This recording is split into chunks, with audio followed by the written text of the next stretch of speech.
নবাব সিরাজদৌল্লা স্মৃতি সুরক্ষা ট্রাস্ট থেকে আজ আমরা আবার চলে যাচ্ছি আমাদের গ্রামে খোশবাগে আজ স্কুলের কাজ শুরু হচ্ছে। আমরা আগের দিন কথা বলেছিলাম সপ্তপর্ণা আর আমাদের নতুন বন্ধু, মানে ওকে আমি অনেক দিন আগে থেকে চিনি, কারণ যেহেতু আমাদের শিয়ান দেবাশিস মণ্ডল আমাদের ট্রেজারার, তো তার ছাত্রী, ও সেলফ ডিফেন্স আজকে শেখাবে বাচ্চাদের। তো আজ আমরা স্কুলের কাজ প্রথম শুরু করছি। স্কুলেতে আমরা অনেক রকমের কাজ করব একসঙ্গে। তো যে যে কাজগুলো করবো সপ্তপর্ণা একটু বলো। আজকে তো গিয়ে প্রথমে বাচ্চাদেরকে ইন্ট্রোডাকশন, তারপরে একটা মেডিটেশনের শর্ট পিরিয়ড হবে, তারপরে ভারতীয় সংবিধানের একটা ইন্ট্রোডাক্টরি ক্লাস হবে, মানে ওটা আমরা পাঠ করব। হ্যাঁ পাঠ করব। তারপরে আমাদের যেটা আছে বাচ্চাদেরকে হেলথ অ্যান্ড হাইজিন নিয়ে কিছুটা আজ একটা স্পেশাল সাবজেক্ট, সেটা থুতু ফেলা। যেখানে সেখানে মানুষের থুতু ফেলে, সেটা কত গর্হিত অপরাধ এবং কতটা ভয়ানক স্বাস্থ্যের পক্ষে, সেটা নিয়ে শেখানো হবে। সপ্তপর্ণা শেখাবে, ও হেলথের ব্যাপারটা এই ক্ষেত্রে দেখছে। এবং তারপরে আমাদের এই যে উনি সেলফ ডিফেন্স। তো আমরা এগিয়ে যাই, নৌকা ছেড়ে দিয়েছি। চৈতন্যপুর স্কুলে আমরা এসে গেছি। এই খোশবাগকে আমরা পুরো অ্যাডপ্ট করেছি। তো চৈতন্যপুর স্কুল থেকে আমাদের কাজ শুরু হবে। স্কুল যত সুন্দর হয় তাহলে তো সব কিছুই সুন্দর।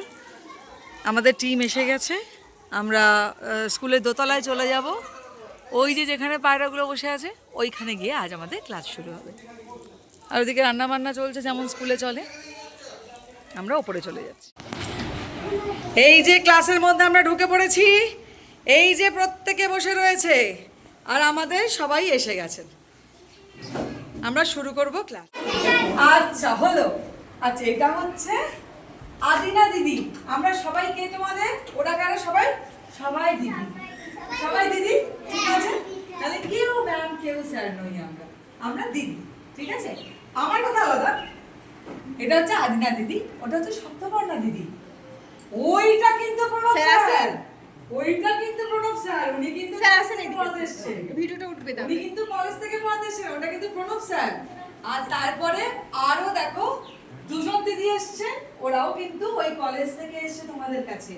আর ওই যে একটা মাঝখানে দুজন দিদির মাঝখানে যে লম্বা করে দাঁড়িয়ে আছে, ওটার নাম শিল্পী দিদি। শিল্পী দিদি তোমাদের শেখাবে যে কি করে তোমাদের নিজেদেরকে প্রোটেক্ট করতে হয়, নিজেদেরকে সেলফ ডিফেন্স দিয়ে প্রোটেক্ট করতে হয়, ঠিক আছে? তো প্রথমে আমরা আমাদের আসলে শনিবার করে, মানে আমরা মাসের প্রথম শনিবার আর 3 নম্বর শনিবারে আসবো। তাহলে কোন কোন শনিবারে আসবো? মনে থাকবে? কেউ ভুলে যাবে না? কেউ দ্বিতীয় শনিবারে এসে বসে থাকবে না যে ম্যাডাম এসেছেন কিনা। আর বাইরে যারা যারা আজ আসেনি তাদের কি বলে দেবে? শনিবার করে অবশ্যই যেন স্কুলে আসে। কেমন বলবে? ঠিক আছে। আমাদের বসে থাকার কি সময় আছে? নেই? তাহলে উঠে দাঁড়িয়ে পড়ো সবাই। আচ্ছা, আমি যেমন যেমন বলবো তোমরা কিন্তু একদম পুতুল হয়ে গেছো। পুতুলরা কিরকম করে? যেমন বলে তেমন করে না? কাঠের পুতুলরা করে তো? করে তো? হাত তুলতে বলে হাত, সুতো দিয়ে তুললে এরকম এরকম করে না? আমি এই মুহূর্তে সব ভুলে যাব। আমি যেমন বলবো তেমন তেমন করবে। করবে রাজি? সবাই বলো হ্যাঁ। Very good. তাহলে আমি এখন বলবো, প্রথমে সোজা হয়ে সবাই দাঁড়াও, কেউ কারোর দিকে তাকাবে না। এখন সবাই ব্যস্ত, তো ভীষণ ব্যস্ত, এখন তাকাবে যাবে না। সোজা হয়ে দাঁড়াও। এবারে কি করবে? হাত তোলো। আচ্ছা, ওপরে তোলো। এই হাত তোলো, ওপরে তোলো। এই হাত জড়ো করো, পিছন দিকে হেলো, যতটা পারবে হেলো, যতটা পারবে হেলো। আবার সোজা হও। এবার সামনের দিকে পায়ের পা ছো ছো ছো ছো। Very good. সোজা হও, সোজা হও। ওকে, এবার হাতটাকে আস্তে করে নামাও। Very good. এবার আমি তোমাদেরকে যা বলবো করবে। জাম্প দিতে হবে 15টা। তোমরা ওপর থেকে নেমে এসো, সবাই বেঞ্চ থেকে নামো। যেমন যেমন বলবো 1 2 3 4 করে বলবো, সবাই লাফাবে, ঠিক আছে? 1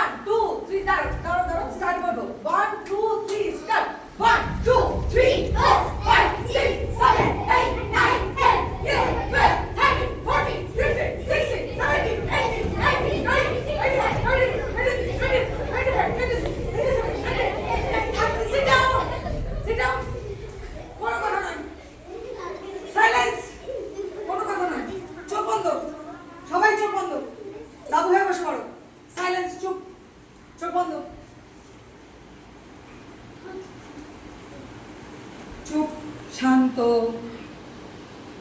সবাই শান্ত, প্রত্যেকে শান্ত, চোখ বন্ধ। প্রত্যেকে দেখো কত আওয়াজ শুনতে পাচ্ছ, কি কি আওয়াজ শুনতে পাচ্ছ সেটা মন দিয়ে শোনো। একটা একটা করে আওয়াজ শুনবে। আমি কিন্তু পরে যখন আমাদের এই কনসেন্ট্রেশন শেষ হবে আমি জিজ্ঞাসা করবো কে কি শুনেছো, কত আওয়াজ শুনতে পাচ্ছ, কত আওয়াজ শুনতে পাচ্ছ, কাউন্ট করো হাতে কি কি শুনলে। চুপচাপ কাউন্ট করো, ঘরের মধ্যে ঘরের বাইরে যা যা আওয়াজ শুনতে পাচ্ছ সব কাউন্ট করো। মন ডিপ ডিপ ডিপার, গভীরভাবে ভাবো, শোনার চেষ্টা করো, সুন্দর করে শোনার চেষ্টা করো। দূরে কি শব্দ হচ্ছে দেখো, কটা পাখির ডাক শুনতে পাচ্ছ দেখো, গাছের পাতার শব্দটা শুনতে পাচ্ছ। চুপচাপ শোনো, আমি আর কিছু বলবো না, শুধু আওয়াজ শোনো।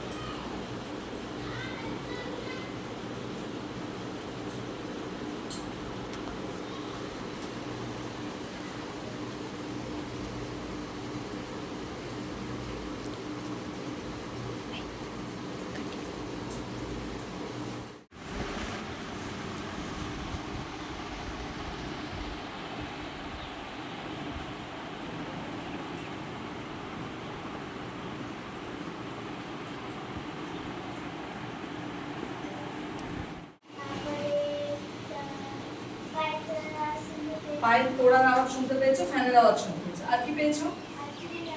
ছুরির আওয়াজ শুনতে পেয়েছো, আর কি পেয়েছো? কোন পাখি বুঝতে পেরেছো কি? বুঝতে পারো। আর কি আওয়াজ শুনতে পেয়েছো?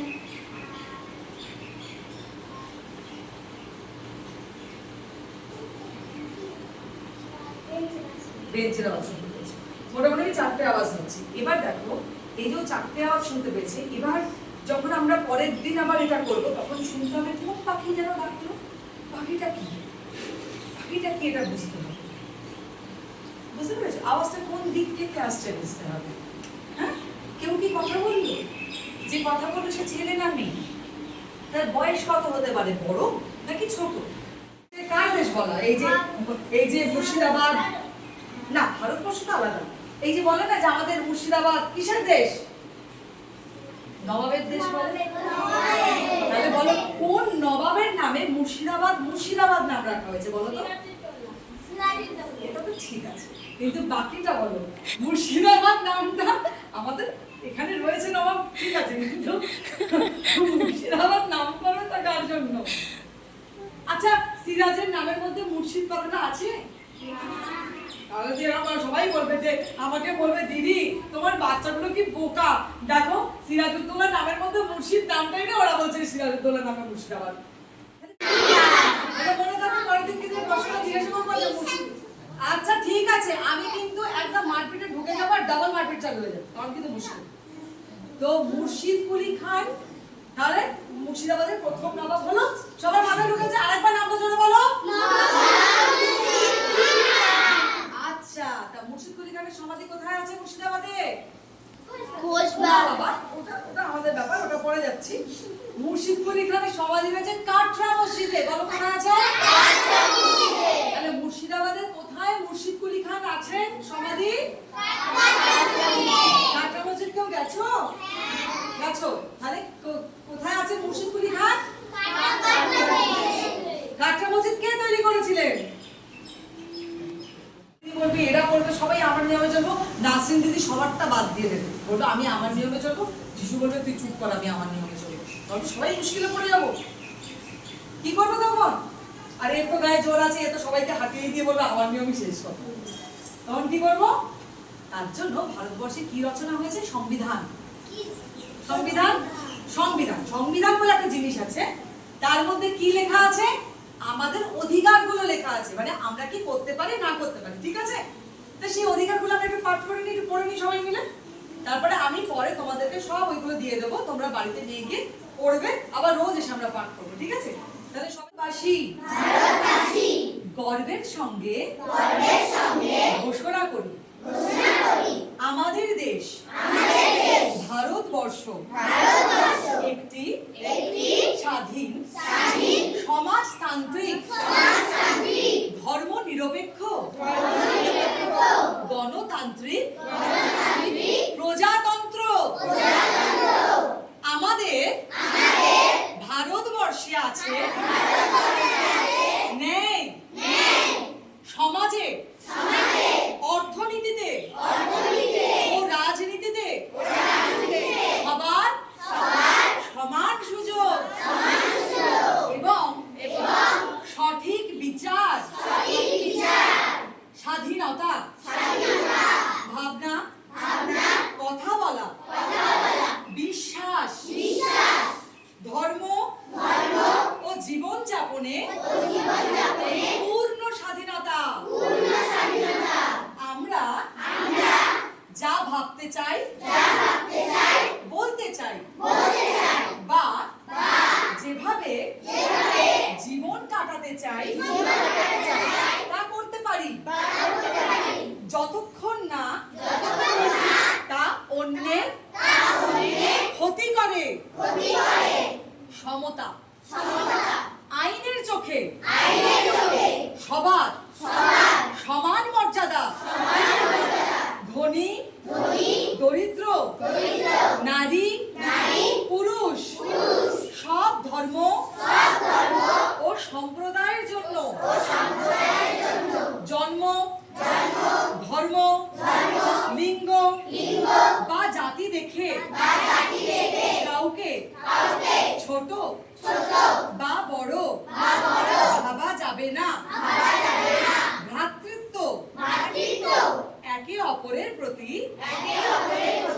ভালোবাসা, সম্মান এবং ঐক্যের বন্ধন, অর্থাৎ আমরা সবাই এক পরিবারের মতন থাকবো, একে অপরকে সাহায্য করব এবং সম্মান করব। ভারত একটি ধর্মনিরপেক্ষ দেশ। এর কোনো রাষ্ট্রীয় ধর্ম নেই।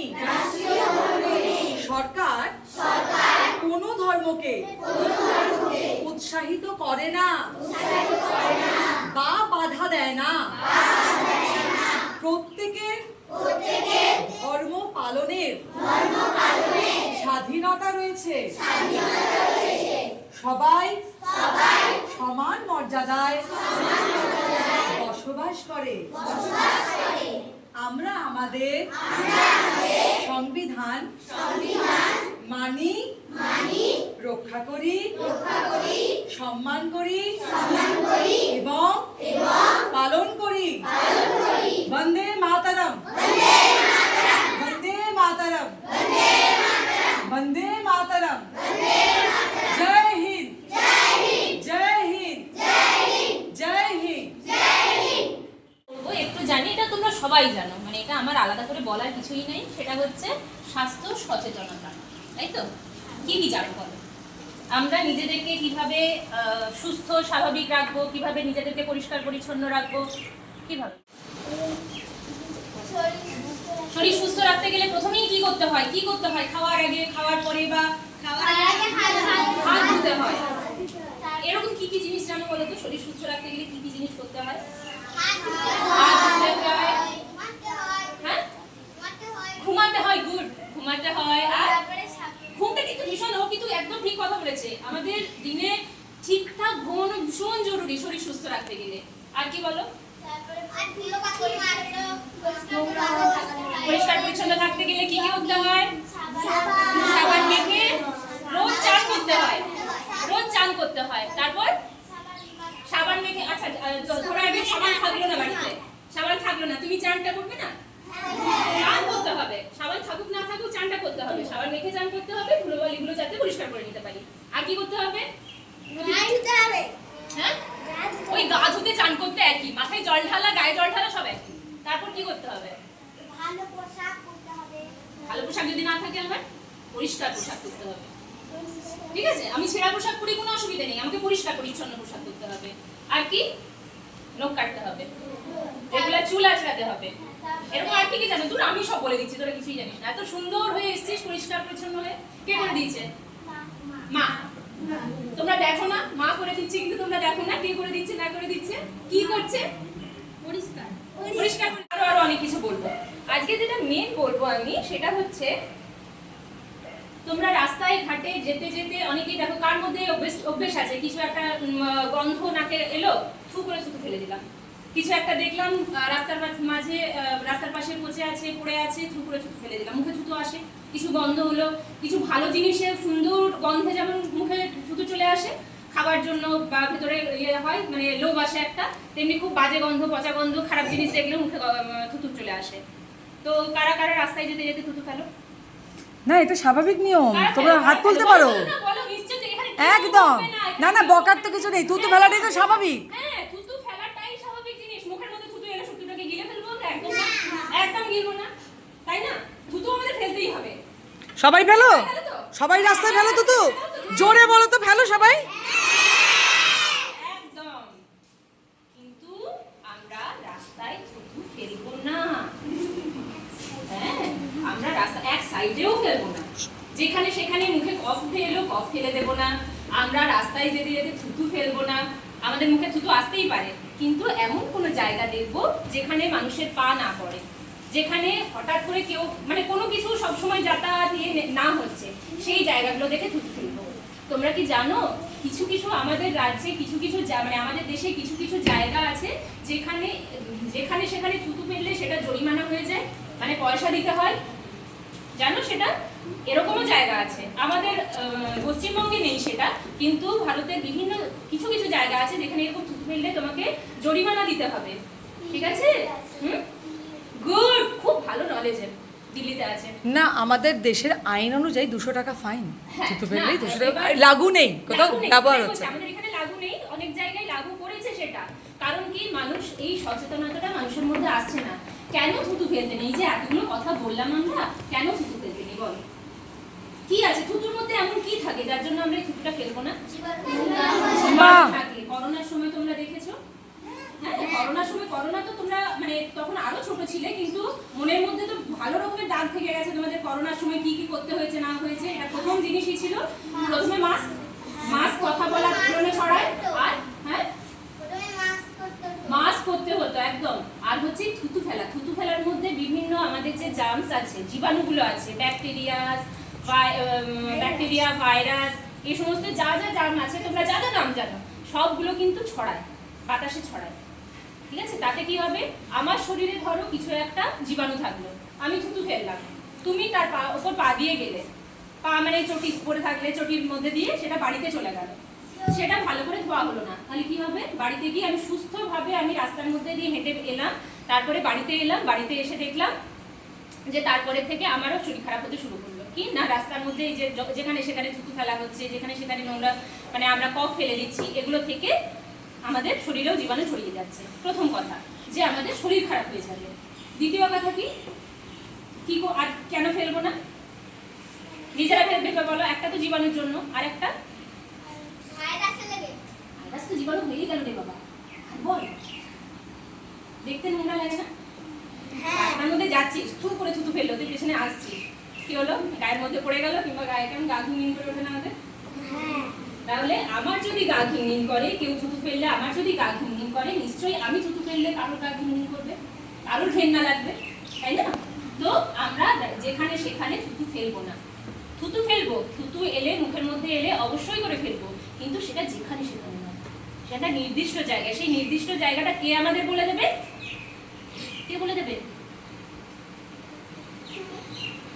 আমি সবসময় তোর সাথে থাকবো? আমি তোমাদের সাথে ঘুরে বেড়াবো?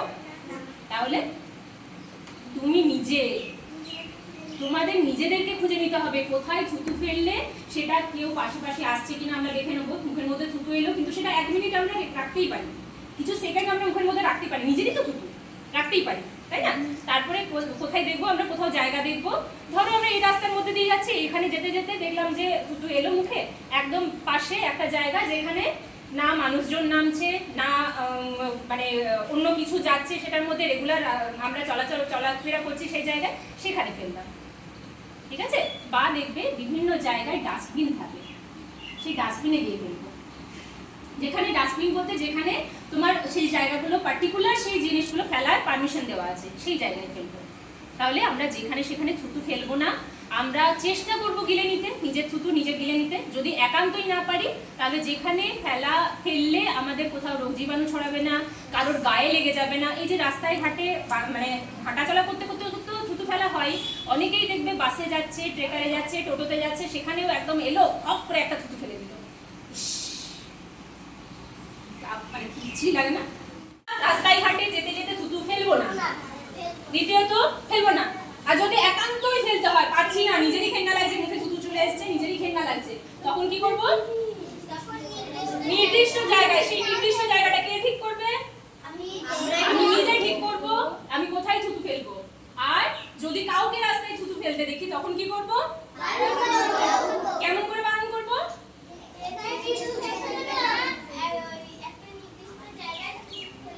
যেখানে সেখানে থুতু ফেলবে না। এখানে থুতু ফেললে কেন, রাস্তার মধ্যে থুতু ফেললে কেন, ভালো করে বলতে হবে কিন্তু। হ্যাঁ, ঝগড়া করার মধ্যে বললে হবে না কিন্তু, কেউ শুনবে না, তোকে কি বকে দেবে, কুচি কুচি বাচ্চারা তোকে কি উল্টে বকে দেবে। তাহলে সেখানে ভালো গিয়ে বলতে হবে। তোমরা নিজেরা বলতে থাকো, তোমরা ছোট, তোমরা এটা বাড়িতে গিয়েও বলবে, তোমার চারপাশে যারা মানুষজন আছে তাদেরকে গিয়ে বলবে। দেখবে আস্তে আস্তে কিন্তু এই থুতু ফেলা, থুতুটা একটা ভীষণ বাজে জিনিস। থুতু আমরা দেখতে পাই না, যেটা দেখতে পাই না সেটা আমরা কি করি, নেগলেক্ট করি, সেটা আমরা অবহেলা করি, যে আমরা কিছু বুঝতে পারছি না, ওটার মধ্যে দিয়ে আসছে না। কিন্তু থুতুর মধ্যে যে কত কিছু রোগ জীবাণু থাকে, প্রত্যেকটা মানুষের শরীরে আলাদা আলাদা করে রোগ জীবাণু আছে, প্রত্যেকটা মানুষ আলাদা আলাদা করে রোগ, সেটা আমরা আমাদের হয় দেখতে পাচ্ছি না, কারো খুব বেশি হলে জ্বর আসে, সর্দি হয়, দেখতে পাই। কিন্তু যখন আমরা দেখতে পাই না সেটা, তখন আমরা বুঝতে পারি, ভাবি যে আমাদের কিছুই হচ্ছে না। কিন্তু ধরো আমার শরীরে সর্দি হওয়ার জীবাণুটা অলরেডি আছে, কিন্তু সেটা এতটা বেশি নেই, জীবাণুটার পরিমাণ এত বেশি নেই যে আমি কাশছি বা হাঁচছি বা আমার জ্বর চলে এসেছে, এতটা পরিমাণে বেশি নেই, কিন্তু শরীরের মধ্যে তো আছে। আমি যখন রাস্তায় থুতু ফেলবো, আমার মধ্যে সেই জীবাণুটা যেটা ছিল সেটা কিন্তু ওখানে গিয়ে রাস্তায় পড়ে গেল। সেখানে তোমরা কেউ না কেউ গিয়ে সেখান থেকে সেই জীবাণুটা কি করলো, তোমাদেরকে ইনফেকশন করলো। ইনফেকশন নামটা তোমরা সবাই শুনেছো, হ্যাঁ, ইনফেকশন করলো। এবার আমার শরীরে ধরো 100টা জীবাণু গেলে তবে গিয়ে আমার শরীরে সেটা সর্দি কাশি জ্বরটা হবে। অন্য কারো শরীরে সেটা 50টা গেলেই হয়ে যায়, 50টা ভাইরাস গেলেই হয়তো সেই রোগটা হয়ে যাবে। আমি যেটা ফেললাম সেটাই হচ্ছে 50টা রোগ, 50টা জীবাণু। সেখানে থুতু ফেলবো না। থুতু ফেলার যতটা থুতু কম ফেলা যায় রাস্তায় বেরোলে চেষ্টা করব। আরেকটা জিনিস করতে পারি, আরেকটা কাজ করতে পারি আমরা। রুমাল আছে, যে কোনো কাপড় ছেঁড়া আছে, ছোট করে, যদি ধরো কারোর কাশি হচ্ছে, সর্দি হয়েছে, নাক দিয়ে কন্টিনিউয়াস করছে, কি করি আমরা সেক্ষেত্রে? যেখানে সেখানে ফেলবো আর ফেলে দেবো, তাই তো? এই কাজ মুখটা এরকম হলো রে, ঘেন্নাও করছে আবার ফেলছো। তাহলে কি করবো সেখানে? রুমাল থাকুক, রুমাল হলে তো খুবই ভালো। না হলে বাড়িতে যে কোনো পরিষ্কার কাপড়ের টুকরো, সেই জিনিসটাকে আমরা নেব, নিয়ে সাথে রাখবো, সেটা দিয়ে মুছবো। ঠিক আছে? মুছবো, মুছে পর সেটাকে আবার একটা প্লাস্টিক সাথে রাখবো, সেটাও সেই প্লাস্টিকের মধ্যে রেখে নেবো। রেখে নিয়ে সেটা একদম বাড়িতে এসে কেচে তারপরে সেটাকে আবার রোদে, ভালো করে রোদে, একদম কড়া রোদে শুকিয়ে তারপরে সেটাকে আমরা ইউজ করবো। আবার একান্তই যদি ধরো আজ থেকে একদম নিজেকে নিজে প্রতিজ্ঞা করলাম, রাস্তাঘাটে এখানে সেখানে থুতু না ফেলার চেষ্টা করব। একান্তই যদি থুতু ফেলার প্রয়োজন পড়ে, তাহলে এমন কোনো জায়গায় থুতু ফেলবো যেখানে মানুষের সচরাচর সাধারণত পা পড়ে না। হ্যাঁ, আর কাউকে রাস্তায় থুতু ফেলতে দেখলে তাদেরকে বারণ করব। ঠিক আছে? আমরা এটা মেনে চলবো। এটা মেনে চলবো না, আমরা এটা মেনে চলবো, একদম এটা মেনে চলবো। ঠিক আছে? কারণ কারণ সবাই বলো, গ্রামটা আমার, জেলাটা আমার, রাজ্যটা আমার, এই দেশটা আমার, এই পৃথিবীটা আমার।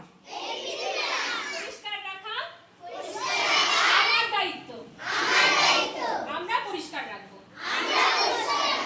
এই যে যিশু বলছে ক্লাস 4-এ বেরিয়ে গেছি, কতদিন পর স্কুলে ঢুকলাম, ক্লাস সপ্তবর্ণার হয়ে গেছে। এদিকে নাসরিন কি একটা যেন প্রবলেমে ভুগছে, আর ওদিকে আমার স্যার, যার দায়িত্বেই এই গ্রাম, স্যারই মাথা আমাদের।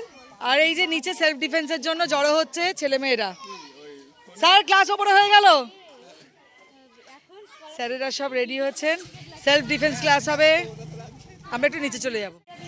বস্তায় ঢুকিয়ে নিয়ে চলে যাবে, কিডন্যাপ করে নেবে, বিক্রি করে দেবে, এগুলো শুনেছো কখনো? তাহলে যদি তাও তোমরা বাবা মার কথা শুনলে, তারপরেও যদি তোমাদেরকে কেউ কিডন্যাপ করে নিল, বাবা কেউ জ্বালানোর চেষ্টা করলো, তখন তোমরা কি করবে? আমরা সবাই কারাটে শিখি না, কি করে তখন আমরা হ্যান্ডেল করবো, ডিল করবো আমাদের নিজের উপস্থিত বুদ্ধি দিয়ে। আমরা সবাই চিমটি কাটতে জানি, আমাদের কাছে হাত আছে, হাতে 10টা আঙ্গুল আছে, হাতও আছে, পাও আছে, এইগুলোকে ব্যবহার করে আমরা নিজেদের আত্মরক্ষা করবো। সেটাই আমি আজকে তোমাদের দেখাবো। প্রথমে আমি বলি যে মানে সবাই কিডন্যাপ কি করে দেখে, তোমরা টিভিতেও দেখেছো, যে কি করে মুখ ধরে, এরকম ভাবে মুখ ধরে নেয়, পেছন থেকে এসে কেউ আছে এরকম ভাবে আসলো, তোমার এভাবে মুখ ধরলো, তখন তুমি কি করবা? এই হাতটা আছে, মুখে তখন তুমি কামড়াতে পারবে না, তোমার তো অনেক বড় লোক, বয়স অনেক বড়, তোমার মুখটা ধরেছে, তাহলে তুমি মুখটা ধরলে তুমি মুখে কামড়াবে কি করে? মুখটাই তো ধরে রেখেছে। হাতটা আছে, হাতের গয়নাটা আছে, দুটো জায়গায় করা যেতে পারে অ্যাটাক। মানুষের কিছু সেনসিটিভ জায়গা আছে যেগুলোতে অ্যাটাক করলে মানুষ আর কন্ট্রোল করতে পারে না নিজেকে। প্রথমে হলো লোয়ারের অ্যাবডোমেনের নিচে যেটা থাকে, লোয়ার পার্টে একটা হয় গোয়িং যেটাকে বলে, ওখানে অ্যাটাক করতে পারা যায়।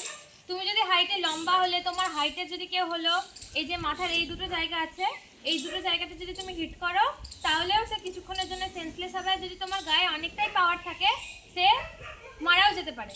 এই জায়গাটাতে, তা গলার এই জায়গাটাতে, এই জায়গাগুলোতে যদি তুমি কাউকে ব্যাকে, এই জায়গাগুলোতে যদি তুমি কাউকে মারো, সে কিছুক্ষণের জন্য সেন্সলেস হয়ে যেতে পারে। আবার তুমি যদি ওকে অনেকটা পাওয়ারের সাথে মারো, সে মারাও যেতে পারে। তো যদি ও এখানটাতে ও ধরলো, কেউ হচ্ছে মুখে কেউ এভাবে ধরলো, তখন তুমি কি করবে? হাতটা এখানে আছে, এটা দিয়ে তুমি গোয়িংয়ে হিট করতে পারবে, পেটে হিট করতে পারলো। যদি কাউকে পেটে হিট করো তুমি অনেকটা জোরে, স্বাভাবিক ওইভাবে নিচে নেমে, তখন তুমি কি করবা? মাথাটা ঘুরিয়ে নিজের মাথা দিয়েও নাকে হিট করবা, বা আঙুল দুটো নাকের মধ্যে ঢুকিয়ে দিবা। বুঝতে পারলা কি করতে হবে? করে দেখো। ধরো নিজের একজনা, তুমি ধরো ওকে, জোরে মারবে না কিন্তু কেউ। হ্যাঁ খবরদার জোরে মেরো না। হ্যাঁ এখানে হিট করলাম আমি, যদি করলাম ম্যাম অটোমেটিকলি একটু ডাউন হয়ে যাবে, না হলে ওটা ছেড়ে দিবে। এটা তখন তুমি করো, পাওয়ার দিয়ে করো, সবাই মন দিয়ে রাখো। করো এভাবে ঘুরে গেলাম, যে ম্যামটা যে নিচু হয়েছে, ওই মারলে তখন তো নিচু হবে, মাথা দিয়ে, নিজের মাথা দিয়ে নাকে হিট করলাম আমি। লেগেছে তো, এভাবেই রাখতে হবে। বুঝতে পারলে? নাক এই জায়গাটাতে হোক, বা আঙ্গুল আছে দুটো, চোখ ঢুকিয়ে দিব। চোখ তো এমনিতেই সেন্সিটিভ মানুষের, চোখে দেখবে এমনিতেই জল পড়লে বা হাওয়া লাগলে এমনিতেই চোখ জ্বালা করে, তো চোখে আঙুল ঢুকিয়ে দিলেও সেম কাজ হবে। তারপরে এই নাক দুটো আছে, নাকের দুটো ফুটো, এটার মধ্যেও আঙুল ঢুকিয়ে দিতে হবে।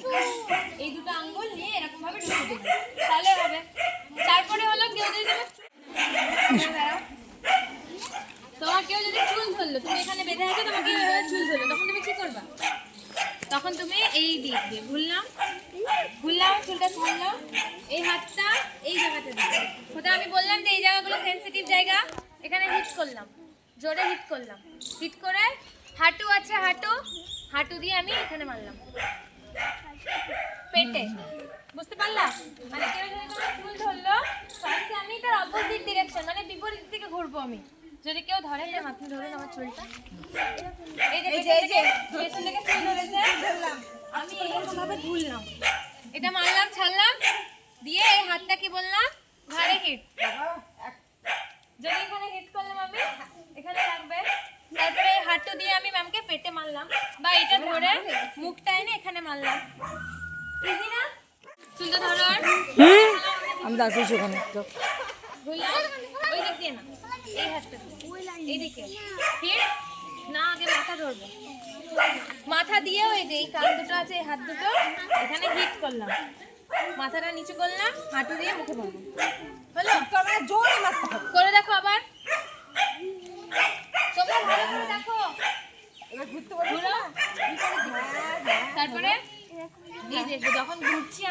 এখন এই হাতটাও তো ব্লক করবো, নাহলে তো আবার ধরে নেবে। ধরো, ঘুরো এবার, এই হাতটা দিয়ে, এটা দিয়ে ছাড়ালাম, দিয়ে এটা দিয়ে হিট, গার্ডের এখানে হিট করলাম, এবার ওখানটাতে কানে এই জায়গাটা মারলাম, মেরে মুখটা নিচু করে হাঁটু দিয়ে হিট করলাম। বুঝতে পেরেছো? আরেকবার করো। সেলফ ডিফেন্স ক্লাস, দেখুন কিভাবে আত্মরক্ষা শেখানো হয়। এক্সপার্ট এসছে, শিল্পী, এটা হলো এবার বাচ্চাদেরকে শেখানো হচ্ছে। গলা, এই জায়গাগুলো, এখানে একটা বোন থাকে যেখানে আঘাত করলে যদি ভেঙে যায় মানুষ মারা যেতে পারে। আর আমি কোমর বলিনি, কোমর না, লোয়ার পার্ট যেটা গোয়িং হয় যেটা, ওই জায়গাটাতে। বুঝতে পেরেছো? তাহলে কি করবে, ধরো তোমরা এবার নিজেদের বাচ্চারা, তুমি ধরো, আর ধরে যা, ও ধরেছে তোমার কলার, কি করবে? কলার ধরেছে, কি করবা? যে ধরেছে তার পায়ে, যে আমাকে ধরেছে, এইভাবে ধরে আছে, তার পায়ে যদি আমি মারি ধরে, তাহলে তো ছেড়ে দিবে আমাকে। ছেড়ে দিল, তখন আমি পাটা কি বললাম, আমি নিচে গোয়িংটা হলো আর একটা উইক পয়েন্ট। এই পা দুটোর যে গ্যাপ থাকবে ডিস্টেন্সে, সেই গ্যাপ দুটোর মধ্যে আমার পাটা ঢুকিয়ে গোড়ালি দিয়ে আমি গোয়িংয়ে হিট করবো। করলাম হিট, তাহলে ও একজনের পেছনে যে ছিল সে পিটে গেল। এবার সামনে যে থাকলো, সামনে কি ধরেছিল আমার কলার, ওকে আমি পেছনে মারলাম। হাঁটু দিয়ে, আগেও বলেছি আমি হাঁটু দিয়ে মারা হয়, হাঁটু দিয়ে আমি কি মারলাম, ওর পেটে মারলাম আমি। আর যদি তাও না হলো কাজ, তখন কলার ধরা ছাড়া শেখালাম আমি একটু আগে, যে কলার ধরলে এরকম ভাবে আমি লক করলাম, আবার হিট করলাম, দেন এটা। বুঝতে পারলে? করে দেখাও, এবার করে দেখাও। সবাই করো, সবাই করো, সবাই দেখো, সবাই দেখো।